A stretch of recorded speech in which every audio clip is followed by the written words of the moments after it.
تو جب انسان کے اس گناہوں کی وجہ سے اس کے دل سے حیا کا خاتمہ ہوتا ہے تو غیرت بھی نہیں رہتی۔ تو اس کا نقصان بڑا کیا ہوتا ہے جب غیرت اور حیا کا خاتمہ ہوتا ہے؟ تو اس کا اس دل کے اوپر ایک بہت برا اثر یہ ہوتا ہے کہ انسان نہ صرف گناہ کرتا ہے بلکہ گناہ پر فخر کرنے لگ جاتا ہے۔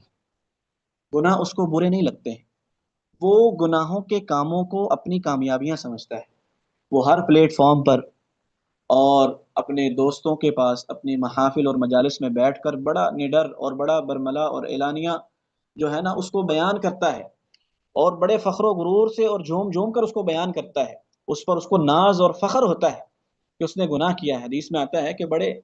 عجیب قسم کے بدبخت انسان ہیں کہ وہ اللہ تعالیٰ کی نافرمانی کرتے ہیں، رات کو نافرمانی کرتے ہیں، اللہ تعالیٰ ان کے گناہوں پر پردہ ڈالتا ہے۔ یہ اتنا بدبخت ہے کہ صبح ہوتی ہے اور اپنے گناہوں کی تشہیر کرتا ہے، وہ پردہ جو اللہ نے اس کے گناہوں پر ڈالا ہے اس کو چاک کرتا ہے، اس پر فخر اور اظہار کرتا ہے۔ اس قسم کے لوگوں کے بارے میں تو نبی علیہ السلام نے بڑی سخت وعید سنائی،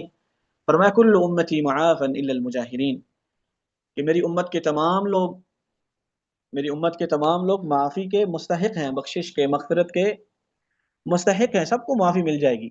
سوائے ان لوگوں کے جو اپنے گناہوں کی تشہیر کرنے والے ہیں، اپنے گناہوں کی تشہیر کرنے لگے۔ یہ سب کچھ اس وقت ہوتا ہے، اس کے دل کے اندر یہ سارے معاملات اور اس کے اثرات اس وقت ہوتا ہے کہ جب انسان کثرت سے گناہ کرتا ہے اور دل سخت ہو جاتا ہے، دل میں ارادہ معصیت مضبوط ہو جاتا ہے، نیکی سے وہ دور بھاگتا ہے، اس سے بغاوت کرنے لگ جاتا ہے، اپنے گناہوں کا اظہار کرتا، اس سے وہ معمولی سمجھتے سمجھتے وہ گناہ اس کی نظر میں محبوب ہو جاتے ہیں، وہ اس کو آہستہ آہستہ اپنی کامیابیاں سمجھتا ہے، اپنے لیے وہ اپنا ایک بہترین عمل سمجھتا ہے۔ تو جب یہ معاملہ ہو جاتا ہے تو پھر اللہ تعالیٰ اس سے دیگر جو اس کی دل کی نعمتیں ہیں، وہ دنیاوی ہوں یا اخروی ہوں، وہ ساری کی ساری چھیننا شروع کر دیتا ہے، اور اس انسان کو دنیا کے اندر ہی شدید کرب میں مبتلا کر دیتا ہے، شدید تکلیف میں مبتلا، اور اس کے دل کو بے چین اور بے سکون اور حزن اور غمگین کر دیتا ہے۔ جو کوئی بھی پریشانی اور مصیبت اور غم ہے اس کی وجہ جو ہے وہی گناہ ہی ہوتے ہیں۔ حضرت علی رضی اللہ تعالی عنہ کا یہ قول ہے ما نزل بلاء الا بذنب، جتنی بھی مصیبتیں اور آفتیں ہیں ان کی وجہ ایک ہی ہے، وہ گناہ ہے۔ عبداللہ ابن مسعود رضی اللہ تعالی عنہ کا یہ قول احادیث کی کتابوں میں موجود ہے، رب شہوۃ تورث حزنا طویلا، بس اوقات کوئی ایک وقتی خواہش اور ایک وقتی گناہ انسان کے لیے ایک لمبے عرصے کے لیے غم کا سبب بن جاتی ہے۔ انسان بہت لمبے عرصے زندگی کا ایک بہت بڑا حصہ جو ہے وہ غم میں گزارتا ہے، صرف ایک وقتی خواہش کی وجہ سے، جو اس نے ایک اللہ کی نافرمانی کی ہوتی ہے، اپنی خواہشات کی پیروی کی ہوتی ہے، اپنی منمانی کی ہوتی ہے اور اللہ کو ناراض کیا ہوتا ہے، اس کے بدلے میں اللہ تعالیٰ اس کی عمر کا ایک بہت لمبا عرصہ جو ہے وہ غم میں اس کو مبتلا کر دیتا ہے۔ یہ بہت بڑی بدبختی ہے۔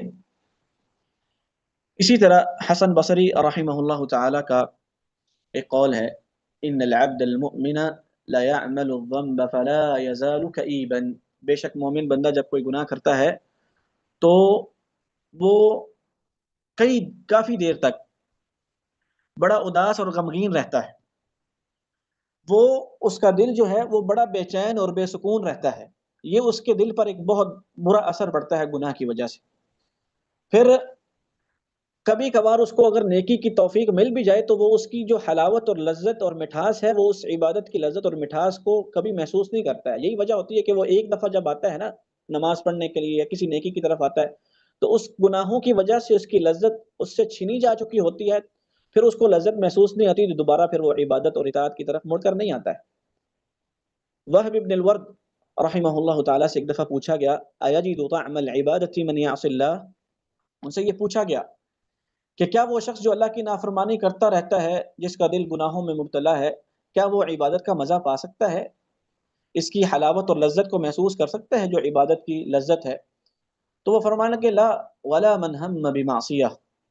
انہوں نے جواب دیا کہ نہیں، جو گنہگار ہے وہ عبادت کی لذت اور مٹھاس کو محسوس نہیں کر سکتا، بلکہ انہوں نے تو ایک ایسی بات کہی کہ انسان سن کر حیران ہو جاتا ہے۔ وہ کہنے لگے بلکہ وہ بھی نہیں عبادت کی لذت کو محسوس کرتا جو صرف گناہ کا ارادہ کرے۔ اس کا مطلب یہ ہے کہ صرف دل کے اندر گناہوں کا جو ارادہ ہے، ابھی گناہ پر عمل نہیں کیا ہے، لیکن گناہوں کا جو ارادہ ہے وہی اتنا سنگین ہے، اتنا برا اثر چھوڑتا ہے کہ اسی دل کو، جس دل کے اندر گناہ کا ارادہ پیدا ہوا ہے، اسی دل کو عبادت کی لذت سے محروم کر دیتا ہے۔ اس کو عبادت کی مٹھاس اور لذت جو ہے وہ محسوس نہیں ہوتی، اس وجہ سے اس کی بھی اتنی عبادت کے اندر رغبت رہ ہی نہیں جاتی، اس کا شوق اور ذوق ختم ہو جاتا ہے، عبادت کی جو حلاوت ہے اسے محسوس نہیں ہوتی ہے۔